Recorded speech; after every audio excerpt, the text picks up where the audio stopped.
कालची मॅच बघितल्या का नाही? अरे तुमच्या CSK वाल्यांना RCB वाले पळून पळून मारले. अबे टीम मध्ये आमचे धोनी साहेब नव्हते ना, म्हणून हरलो आम्ही. जर साहेब असले असते ना आमचे, ते RCB ला 100 मध्ये ऑलराऊंड केला असतो आम्ही.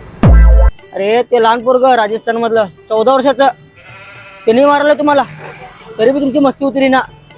अबे आमचे धोनी साहेब फक्त मॅच मध्ये थांबून असं इशारा केले ना, मॅच जिंकतो आम्ही. तू काय सांगायला गप बस. मॅच हरली की टीम मुळे हरली म्हणतो, आणि जिंकलं तर धोनी साहेबांमुळे जिंकली म्हणतो. अरे 2 वर्ष बॅन संघटना. ए तुम्ही 49 वर ऑल आउट होणार आहे आम्हाला बोलता हो? ठीक है. 2 वर्ष बॅन होणार आहे. आमच्या टीमशी बरोबर करू नये. गब्बे लिंबू फिरून मॅच जिंकणारे तुम्ही, आमची बरोबरी करू नका. 4 वेळा आमच्या रोहित साहेबांनी फायनलला हरवलं, विसरला का? जुला जूल लेकिन बाप को मत बोल. लहान लेकरांची वाद घालायची सवय नाही आम्हाला.